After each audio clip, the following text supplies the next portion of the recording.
Բարև ձեզ իմ սիրելի YouTube-յան հետևորդներ, դիտորդներ, ձեզ հետ ծովին արվեդայական թվահոգեվանն է, այսօր ես խոսելու եմ մեր հայկական տոմարներից, դիցերից և խոսելու եմ լուսնից։ Լուսին ընդհանուր ինքը մեր երկրի մոլորակի միակ բնական արբանյակն է, բոլորս գիտենք, այն արեգակից հետո երկնքում ամենապայծառ մարմինն է, այսպես են ասում։ Լուսինը ինքը մշտապես շրջված է դեպի երկիրը միևնույն կողմով սինքրոն պտույտ։ Գիտնականները ենթադրել են, որ լուսինն առաջացել է մոտ 4-ից 5 միլիարդ տարի առաջ Մարսի չափեր ունեցող մարմնի բախումից երկրի հետ։ Մեր հայկական տոմարը եւ լուսինը մի փոքր սենց խոսեմ ես գլոբալ, որպեսզի հասկանան իմ հետևորդները։ Հայկական տոմարը մեր հայոց, ուրեմն ազգային տոմարն է, որի սկիզբն ընդունված է եղել եւ համարվել է մեր թվարկությունից առաջ 2492 թվականին։ Հայկ Նահապետի հաղթանակի տարին են ասել, հենց այդպես։ Այն նաև հիմնված է արեգակնային տարվա վրա, այսինքն հայկական տոմարի ամիսները կոչվել են հայկի 12 որդիների և դուստրերի անունները, օրինակ բերեմ Նավասարդ, բավականին հայտնի է, բոլորդ գիտեք, Հոռի, Տրե, Յոտից և այլն։ Հայոց հին հավատալիքներում լուսինը, այսինքն և կիսալուսինը, ինչպես ասում են, կարևոր դեր է ունեցել որպես պաշտամունքի առարկա կամ աստվածությունների օրինակ Անահիտ, լսած կլինեք Անահիտի հետ, դիցամով մասին է խոսքը,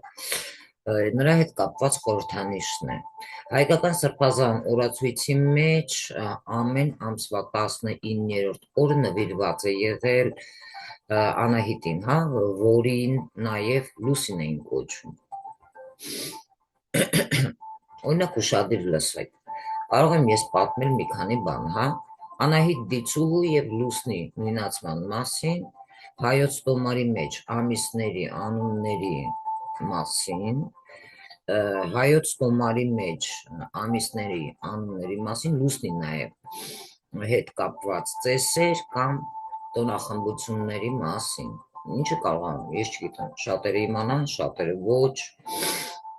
Լուսինը հայոցին մեր հավատալիքներում Անահիտ դիցուհու և լուսնի նույնացումն է։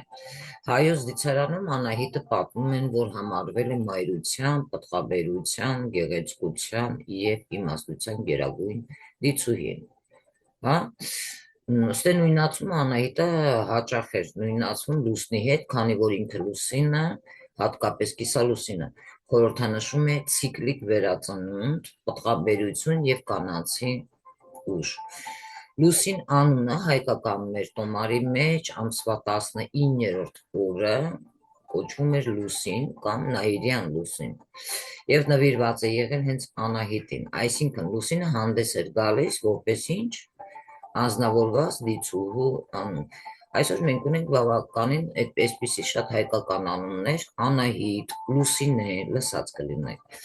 Պաշտամունքը Անահիտի գլխավոր տաճարներից մեկն է, որը գտնվել էր եկեղեցած գավառի Երիզա, այսինքն Երզնկա քաղաքում, նրան մատուցվել էին զոհեր և նվիրատվություններ։ Հայկական տոմարի ամիսների և օրերի անունները այստեղ հիմնականում արևայինն է եղել, սակայն օրերի և ամիսների անունների մի մասը կապված է եղել հենց տիեզերական մարմինների կամ դիցերի հետ։ Նայեք ինչն է հետաքրքիր, որ 19-րդ օրը, որը կոչվել է լուսին, այստեղ կապը լուսնի հետ ուղղակիորեն կապված է եղել լուսնի և Անահիտի պաշտամունքի հետ։ Ամիսները, այսինքն Նավասարդի տարին, դա նոր տարին է, ինչպես ասում են, չնայած անմիջականորեն այստեղ լուսին չեն կոչվում, ամսի սկիզբը և տոները այստեղ հաճախ կարող եմ ասել հաշվարկվել են աստղադիտական դիրքերով, Լուսնի հետ կապված ծեսեր են լինում, որոնք նաև անում են մոգերը, ես այսօր մոգերից էլ կխոսեմ, մի փոքր եւ ոչ միայն մոգերից, եւ շարունակել։ Հայոց հին հավատալիքներում շատ տոներ ունեցել են աստղագիտական հիմք եւ կապված են եղել լուսնի փուլերի հետ։ Ինչպես մոգերն են հիմա աշխատում լուսնի փուլերի հետ։ Պտղաբերության ծեսերը, օրինակ, քանի որ Անահիտը ինքը լուսինը, հա, պտղաբերության դիցուհին է եղել, լուսնի ցիկլի հետ կապված, այստեղ եղել են բերքատվությունը, բարեբերություն, ապահովող ծեսերը։ Լուսնի ծնունդը, այսպես են ասում, կավարկած, որ հին հայերը նշել են լուսնի ծննդյան օրը հենց գիշերը, որը հետագայում կարող է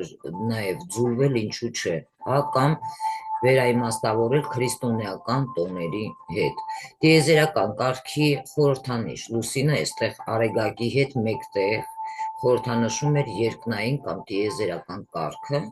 որը կարևոր էր գյուղատնտեսական աշխատանքների եւ կանխատեսումների համար։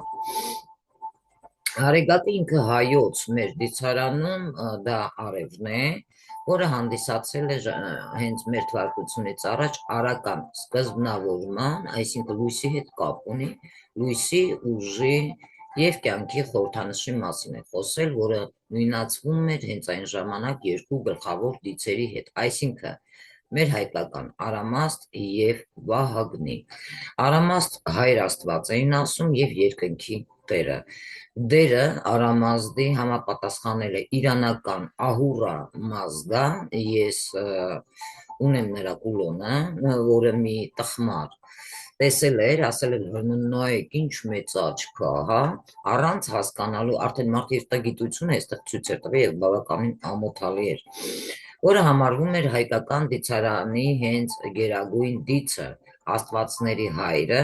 երկնքի եւ երկրի արարիչը։ Կապ է ինքը արեգակի հետ։ Դա խորհրդանշում էր լույսը, արդարությունը եւ բարությունը, ինչը նրան կապում էր հենց արեգակի կենսատու ուժի հետ։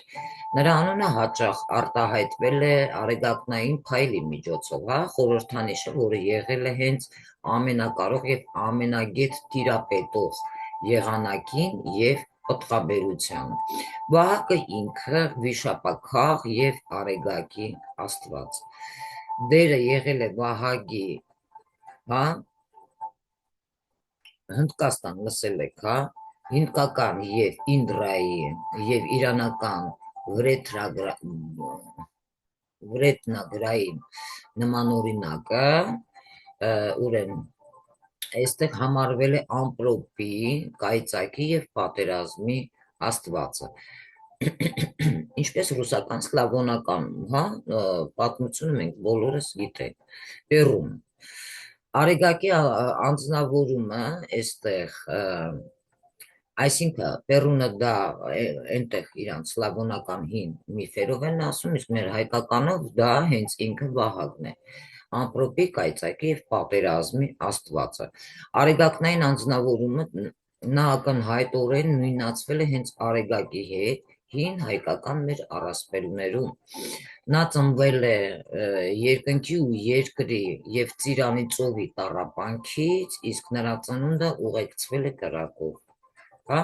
որը նրան դարձրել է կրակի եւ արեգակի մարմնացում։ Ես հայկական էպոսներից էլ մի քանի բան կպատմեմ, որպեսզի հասկանաք։ Վահագնի ծնունդը հատկապես հայտնի է նրա մասին եղած հեթանոսական երգը, որտեղ նրա նաև ծնունդը նկարագրվել է որպես արևածագի նմանվող երևույթ, հա, ասում էին կրակ էր վազում էր ծովից, եղնիկի ոտով կրակի բերանով։ Հայկական տոմարի օր ամսվա հենց 27-ի օրը ասում էին, որ կոչվում էր Վահագն եւ նվիրված էր նրան որպես լույսի ուժի աղբյուր, հա։ Եվ այսպես որ մենք մտածում ենք, Անահիտ ինքը լուսինն է, խորհրդանշում է կանացի սկիզբը, մայրությունը եւ ցիկլիկ վերածնունդը, սա մեր հայկական միֆոլոգիայի մասին եմ ես խոսում, պատմության։ Ապա այստեղ Վահագնը եւ Արամազդը, այսինքն արեգակը, խորհրդանշում էին ինչ արարական սկիզբը, կենսատու ուժը, իշխանությունը եւ լույսը։ Իսկ նա հետաքրքիր, որ մեր հայկական այս սովորույթների մեջ հին հավատալիքների հենց հեթանոսական դարաշրջանն է եղել մինչև քրիստոնեությունը, ինչի մասին չգիտես ինչու շատ մարդիկ լռում են, եւ այստեղ ինչն է հետաքրքիր, որ հայ հին մեր հավատալիքները հիմնված են եղել բազմաաստվածության, այսինքն դիցարանի եւ բնապաշտության վրա։ Մի փոքր այդ օբյեկտների մասին ասեմ, դիցարան եւ պաշտամունքի օբյեկտներից, որպեսզի հասկանաք։ Հիմնական դիցերը, որոնց մասին արդեն խոսեցինք, հանդիսանում են հին հայկական հավատքի առանցքը, մինչև քրիստոնեությունը, երբ հայ ազգը ինքը երբ ուրացել են իրենց հին աստվածներին, ինչի մասին ես հիմա խոսում եմ, եւ ընդունել են քրիստոնեությունը։ Արամազդը ինքը գերագույն դիցն է, աստվածների հայրը, արարիչը եւ երկնքի եւ լույսի տերը։ Անահիտը դա մայրն է դիցուհին, մայր հող որ ասում ենք, պտղաբերության, մայրության, գեղեցկության, ինչու՞ չէ, իմաստության եւ լուսնի դիցուհին։ Վահագնը դա արեգակն է, պատերազմի, ամպրոպի, կայծակի եւ արեգակի դիցը։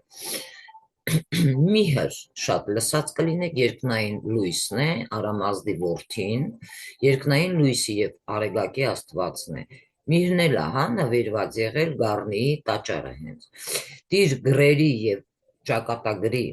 ստեղ դպրության, դիգիտության, գրերի եւ ճակատագրի գուշակման դիցն է։ Բնապաշտության հետ կապված հավատում էին, որ բնության բոլոր երևույթները եւ մարմինները, այսինքն ծառեր, ջրեր, լեռներ, ունեն իրենց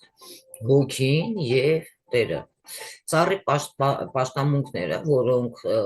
օրինակ բերեմ, որոշ ծառեր, օրինակ սոսին համարվում էին սրբազան եւ ունեին բուժիչ կամ ինչ-որ պաշտպանիչ հատկություններ։ Ջրի պաշտամունքում դա ջրի աղբյուրներն են, գետերը, հատկապես Եփրատը, որը սրբացվում է այս ժամանակ։ Ջուրը կապված է եղել եւս պտղաբերության եւ մաքրագործման հետ։ Անդրաշխարհը դա հավատալիքներ կային մեռելների աշխարհի մասին, որոնք կապված են եղել լեռների եւ քարանձավների հետ։ Ընդհանրապես հայկական մոգության եւ ժողովրդական հավատալիքների մեջ շատերը չգիտեն մոգությունը, այսինքն շատ մարդիկ կախարդությունը խառնում են մոգության հետ, չարխափան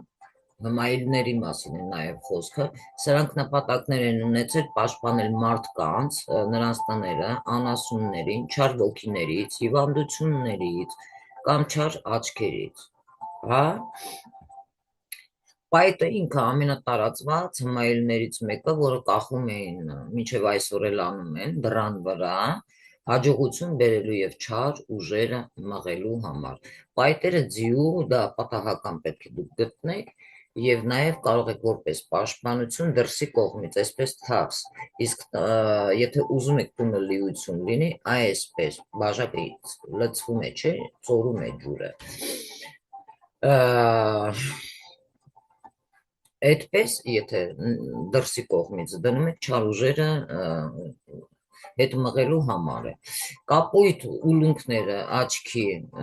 ինչպես ասում էին, այսօր էլ տարածված մոգական, այսինքն չար աչքի դեմ պաշտպանվելու համար։ Աղ եւ երկաթ, աղը եւ երկաթը ինչ են անում, դիտվում են որպես չար ուժերին բանող միջոցներ։ Դրանցից մեկը օրինակ արջիչն է, որով ես աշխատում եմ, բավականին լավ արդյունքներ ունեմ։ Թալիսմաններ, որոնք մինչև այսօր կրում են փոքրիկ առարկաների կամ ինչ-որ գրվածքների միջոցով, հաճախ ինչ-որ քրիստոնեական կարող են աղոթքներ անել, հմայելների ձևով որպես անձնական պաշտպանություն։ Գուշակություններից եւ ծեսերից էլ մի փոքր խոսեմ, սխալը խոսելու եմ։ Գուշակությունները հին հայերը մեծապես հավատացել են միշտ գուշակություններին, որոնք կապված են եղել բնության, երևույթների, ամպրոպ, քամի, կենդանիների վարքագծի, ծառերի, սոսափյունի կամ երազների մեկնաբանությունների հետ, բայց ասեմ, որ սա ոչ մի կապ չունի գուշակությունների մոգության հետ։ Համբարձում վիճակ, հա, այսինքն համբարձման տոնի ժամանակ կատարվող վիճակի ծեսերը, երբ աղջիկները երգերով գուշակել են հին ժամանակներում իրենց ապագան, հեթանոսական ժամանակներից մնացած մոգական ավանդույթների վաղ օրինակ է, հա, կրակով մաքրումները, տյառնը, հա, դարաջի, այսինքն մոմերքի ժամանակ կրակի վրայով թռչելու ծեսը, որը ամեն տարի կա մեր երկրում, նախաքրիստոնեական մաքրագործման դամոկական ծես է։ Արձագանքները բնական է, մինչև այսօր, չնայած 4-րդ դարում, հա, քրիստոնեության մինչև ընդունմանը, հին հավատալիքների և մոգության բազմաթիվ տարրերը պահպանվել են մինչև մեր օրերը,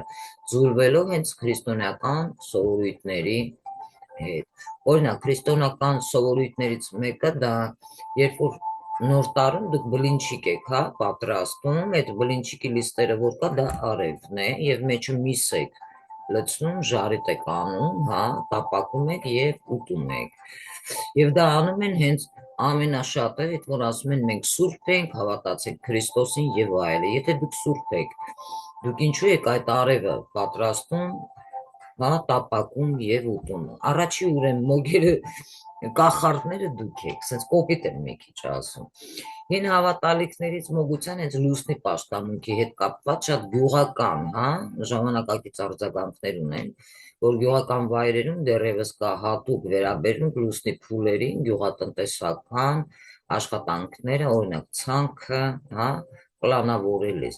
Չարաշկիս պաշտպանություն ունեն նաև կապույտ աչքի ուլունքն են անում, նազար, այսպես էին ասում, մինչ օրս ամենատարածված հմայելն է եղել և այստեղ Սփյուռքում չնայած քրիստոնեական մերժմանը, հա, ջրի սրբացումը, ջրով ներքի խաչքար լսած, խաչքավոր լսած կլինեք ավանդույթը և սուրբ աղբյուրների օրինակ բերեմ, մայր աթոռ սուրբ էջմիածնի պաշտամունքը հեթանոսական ջրի պաշտպանունքի շարունակությունն է։ Տոնական ծեսերը ստեղ համբարձման վարդավառի տոների ժամանակ կատարվող ծեսերն են, խոսքի վիճակ գցել, ջրեր, հա, ցողել իրար վրա, պարունակում են բնապաշտական և մոգական տարրեր, բայց ես չի ասի այստեղ էլ մոգական տարրեր, որովհետև մոգը դա ինչ կապված է բնության հետ, հա, նաև այդ աշխատանքներն են, այլ ոչ թե կախարդական։ Այս ամենը կարող է ցույց տալ, որ հայկական մշակույթը խորը արմատներ ունի հին հավատալիքների մեջ, որոնք հենց դարերի ընթացքում փոխակերպվել, բայց չեն անհետացել, հա։ Քրմերը, մոգերը մեր հայոց հին աշխարհում, հենց հեթանոսական Հայաստանում հին դարերից եկող, հա, ընդհանրապես կատարել են ոչ միայն կրոնական, այլև կարևոր պետական և մոգական գործառույթներ։ Իրանց դերերը, իրանց քրմերի և մոգերի, հա, իշխանությունը և այլն, մի փոքր սենց կասեմ ավելի լայնածավալ, որպեսզի հասկանաք։ Կրոնական ղեկավարներ են այդպես իրարին ասում, քրմերը ծառայել են տաճարներում, կատարել են տարբեր տեսակի զոհաբերություններ, մոգական ծեսեր և աղոթքներ, հա, դիցերին հաճոյանալու համար։ Հոգևոր դասերը նրանք բարձր դիրք են զբաղեցրել հասարակության մեջ և հաճախ սերել են ազնվական տոհմերից։ Գուշակները և աստղագետները քրմերը ստեղ հաճախ տիրապետում էին իրար, հենց աստղագիտությունը ամեն մարդ ունեցել է իր ուրեմն направление, ուղղությունը, հա, մասնագիտականի, որը հենց այն ժամանակ չէր տարբերվում աստղագուշակությունից և մոգական գիտելիքներից։ Նրանք գուշակություններ են արել և կապված ապագայի հետ վերաբերյալ մեկնաբանել են նաև երազներ և նշանները։ Տաճարները նաև գուշակության կենտրոններ են եղել։ Նաև բժիշկներից, որոնք շատ քրմեր են եղել, գիտեին բուսաբուժության և մոգական մեթոդներով բուժել են հիվանդությունները, օրինակ աղոթքներով կամ հատուկ ինչ-որ հմայություններով կամ շշուկով, հա, Sense շիպիտկի, որ ռուսերեն ասում են։ Քրմական տոհմերը, այստեղ հայտնի են իրենց քրմական պաշտոնները հաճախ ժառանգական են եղել, հայրական եկող տոհմական, մայրական, օրինակ, հա, Արտաշատի տաճարի քրմերը, Արտաշեսյանների օրոք Արտաշատի Անահիտի տաճարի քրմապետը մեծ ազդեցություն էր ունեցել, այդպես էին ասում, Գառնիի Միհրի տաճարը, հենց այնտեղի քրմերը, Գառնիի տաճարի քրմերը ասում էին, որ նույնպես կարևոր դեր ունեին, քանի որ Միհրի պաշտամունքը շատ տարածված է եղել։ Իսկ քրիստոնեությունը ընդունումից հետո քրմական դասը կամ բռնի ուժով վերացրել են, կամ դանդաղորեն ձուլվել ժողովրդական, հա,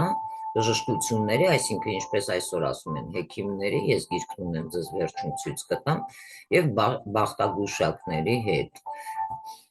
պահպանվելով հին մոգական գիտելիքների մասունքները։ Հեքիաթները օրինակ մոգական, հա, գիտելիքների մեջ բավականին պահպանված են մեզ մոտ, հայկական հենց դյուցազնական, հա, կախարդական եւ կենցաղային, ոչ միայն ժամանցի միջոց են դրանք, այլև հին հավատալիքների, մոգական ծեսերի եւ դիցարանի մասին գիտելիքների պահոց են։ Դիցարանի հեքիաթներում ընդհանրապես վիշապներ եւ դևեր շատ լսած կլինեք, հեքիաթներում հենց Վահագնի կերպարը փոխակերպվել է դառնալով քաչերոսներ, որոնք կռվել են վիշապների չար ուժերի դեմ։ Պերի եւ ալքերի, հա, այնպիսի դիցային մոգական էակներ են, ինչպիսիք են եղել Պերին, այսինքն գեղեցիկ բարի էակները եւ ալքը, չար մազոտ, ինչ որ sense դևեր են եղել, որոնք վնասել են ծննդկաններին, կենդանի են մնացել հեքիաթների միջոցով։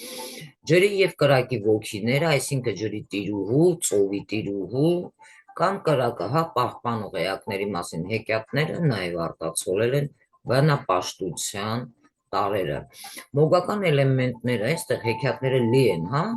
եղել մոգական առարկաներով, ծեսերով, էլեմենտներով, որոնք արտացոլել են մեր հին մոգական գիտելիքները, ստե կախարդական ուղարկներ, օրինակ, թրեր, հերոսները հաճախ ստացել են մոգական առարկաներ, օրինակ, ինքնաթռչող գոր, մոգական թուր, որոնք օգնել են նրանց պայքարում։ Թվերի նաև հետ կապված, հա, մոգությունը, հատկապես 3-ը, 7-ը, 40 թվանշանը մեծ մոգական նշանակություն ունեն։ Օրինակ, 7 սար ու 7 տարի, հա, կամ ծով, 3 օր ու գիշեր, 40 փեսա եւ այլն։ Մահվան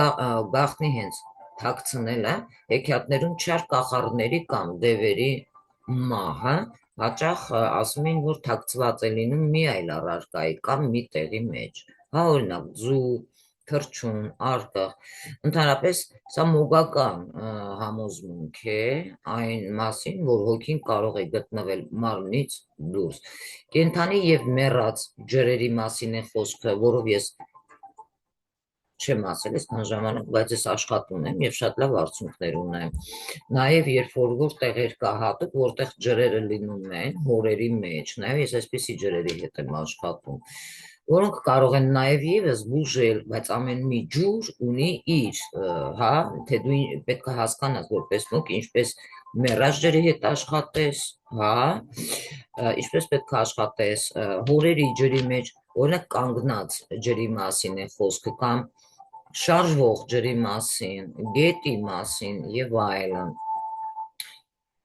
Նույնիսկ այստեղ մեռելներին կյանք վերադարձնել արտացոլել են հենց ջրի պաշտամունքը եւ բուժական մոգությունը։ Կարող եմ ասել, որ քրմերը հանդիսացել են հին հավատալիքները եւ մոգության ակունքները, իսկ հեքիաթները դրանց պահպանման եւ ժողովրդացման ձևն է եղել, որը հենց թույլ է տվել այդ գիտելիքներին գոյատևել դարեր շարունակ։ Սասնա ծռերը գիտեք, հա, ուզում եմ ձեր հետ դիտարկեմ մի հայտնի sense բավական բոլորս գիտենք, դյուցազնական հեքիաթի կամ լեգենդի օրինակով, որպեսի մոգության ու հին հավատալիքների շատ վառ արտահայտված են այստեղ։ Սասնա ծռերի հենց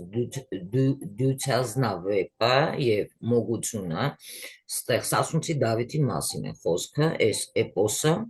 հայկական հոգևոր հենց ժառանգության գագաթնակետն է, հա, եւ հարուստ հեթանոսական մոգության մնացորդներով։ Այստեղ մոգական էլեմենտները որոնք են քարը, հա, եւ անմահություն, մեծ մհերը։ Մեծ մհերը Դավթի հայրը ասում են, որ չի մահանում, այլ կենդանի թաղվում է քարի մեջ կամ ագրավա քարի մեջ։ Մոգական իմաստը այստեղ քարը հեթանոսական ժամանակներից ի վեր ասում էին, որ համարվել է հավերժության եւ անմահության խորհրդանիշ։ Մհերի քարի մեջ փակվելը խորհրդանշել է ոչ թե մահ, այլ անցում հավերժական մոգական գոյության։ Մինչև աշխարհի վերջնական մաքրումը սա բնապաշտական հավատալիքների հենց արձագանք է։ 40 ծիրանիները Սանասար եւ Բաղդասար, կարծում եմ բոլորս գիտենք, այստեղ այս էպոսի հիմնադիրները ծնվել են անսովոր ճանապարհով, այսինքն մայրը, հենց ծովինարը, ասում էին, որ հղիացել է խմելով ծիրանածովի 40 ծիրաններից, իմաստը ստեղ ո՞րն է։ Ծովը դա ծիրանածովն է, այսինքն հանդիսանում է կյանքի եւ սկզբնավորման ակունքը, հիշեցնելով Վահագնի ծնունդը։ Թվի մոգությունը այստեղ 40-ն է, այսինքն 40 թիվը դա մոգական եւ սրբազան թիվ է հայկական մշակույթում, որը նշանակում է լրիվություն, փորձություն կամ ինչ-որ նոր բանի սկիզբ։ Քուրկիկ Ջալալին, այսինքն կենդանիների մոգությունը, այստեղ Դավթի ձին է, հա, Քուրկիկ Ջալալին ոչ միայն սովորական կենդանի էր, այլև ուներ մարդկային բանականություն, հա, այսինքն գուշակում է ապագան եւ կարող է թռչել։ Մոգական իմաստը այստեղ կենդանիների հենց տոտեմական պաշտամունքը, ինչու տոտեմական, դա շամանիզմի հետ կապ ունի, պաշտամունքի մնացորդների ձին հավատալիքներում արեգակի եւ արևի արագության հետ կապ ունի։ Քուրկին Ջալալին ինքը հանդիսացել է Դավթի մոգական ուժի եւ պաշտպանության, հա, կրողը։ Իսկ Դավթի ուժը դա մկրտության, մոգության մասին է խոսում, այսինքն Դավթի անհաղթելի ուժը հաճախ կապվել է մկրտությունից կամ օծումից հետո ստացած մոգական կարողությունների հետ։ Նա նաև ունեցել է Մարութա լեռան ուժը, այսինքն լեռան պաշտամունք, մոգական իմաստը այստեղ լեռան պաշտպանունքի եւ սրբազան տեղերի հետ կապն է եղել, որտեղից էլ հենց հերոսը ստացել է մեծ գերբնական ուժ, հարգելիներս։ Ես մի փոքր որոշեցի այս մասին ձեզ տեղեկացնել, որպեսզի մի փոքր դուք ձեր հայկական պատմությունը հին դիցերից, ձեր հին աստվածներից, հեքիաթներից մի փոքր հիշեք։ Երբեք ամոթ չի գիտելիք ունենալ եւ այդ գիտելիքը, երբ ձեզ հասցնում են, դուք այդ մասին իմանաք։ Կարծում եմ սա կարևոր գիտելիք էր իմ հետևորդների համար, որտեղ յուրաքանչյուրը, երբ որ իմանում եք, դուք ձեր դարերից եկող իրական պատմությունը մոգության մասին, ակուլտիզմի, հեքիմների մասին, հիմա ասեցի, չէ, ես վերջում ձեզ ցույց կտամ։ Ես նաև ունեմ նարեկաբուժությունից էլ ունեմ այստեղ, հեսե գիրքը մոտս։ Նաև Դավիթին է, եւ այստեղ ես ունեմ մի շատ հետաքրքիր գիր հին հեքիմներից մեր հայկական, ոչինչ ինձ մոտ հենց այնպես չի հայտնվում։ Եվ ես կարծում եմ յուրաքանչյուրը, որ այսպես ունենա գիտելիք, մեր հայ ազգը կծաղկի հետագայում, որովհետև դա գիտության պատճառն է, որ այսօր շատերը իրական իրենց հայկական աստվածներին անգամ չգիտեն պատմությունը, այսպես ուրացել են եւ օրեկան գնալով գործում են մեծ մեղքեր, հա, կործանելով մեր երկիրը, դա գիտության պատճառով։ Կարծում եմ այս տեսանյութը շատ կարևոր է, հա, Գիտելիք է պարունակում, որը պետք է իմանա յուրաքանչյուր հայ։ Ես տալիս եմ գիտելիք, բայց ոչ մեկին չեմ պարտադրում։ Այսպես արեք կամ այնպես արեք։ Երբեք ամոթ չէ գիտելիք ունենալ, իմանալ քո հայկական դարերից եկող պատմությունը եւ գիտելիք ձեռք բերել, զարգացնել քո հոգևոր արժեքները եւ առաջ գնալ, արթնանալ։ Այսօր այսքան, սիրելի հետևորդներ, կունենաք հարցեր, ինչպես կարող եք ինձ գտնել։ Ասեմ ձեզ, ես այսօր բավականին շատ հետաքրքիր բացահայտման կոնսուլտացիա եմ ունեցել, բայց չեմ ասի դա, որովհետև ինչի հետ է կապված եղել։ Լինում է այո, որ մարդուն կարող է նաև հասցնել մահվան, ինքնասպանության, բայց մարդիկ կարողա չիմանան իրականում ինչն էր պատճառը։ Եվ բավականին մեծ բացահայտում է եղել այսօր իմ կոնսուլտացիայի ժամանակ, եւ այդ աշխատանքը ես եմ արել։ Կունենաք նաև այդպիսի հարցեր, կարող եք ինձ դիմել։ Իմ կոնսուլտացիաները իհարկե վճարովի են, տարվում են WhatsApp եւ իմ Telegram-յան կանալներում on-line հարթակում հեռավար։ Կարող եք զանգահարել ինձ +374 93 40 45 37 կոնտակտային իմ տվյալով թողարկություն։ Ինչպիսի տարու կանխատեսման համար եք դուք ինձ դիմել կամ թվային հոգի մատրիցայի հաշվարկ, ճակատագրի հաշվարկ, ֆինանսային բիզնեսի հետ կապված եւ այլն։ Այսքանով ես ավարտում եմ, ունենեք հարցեր կարող եք դիմել։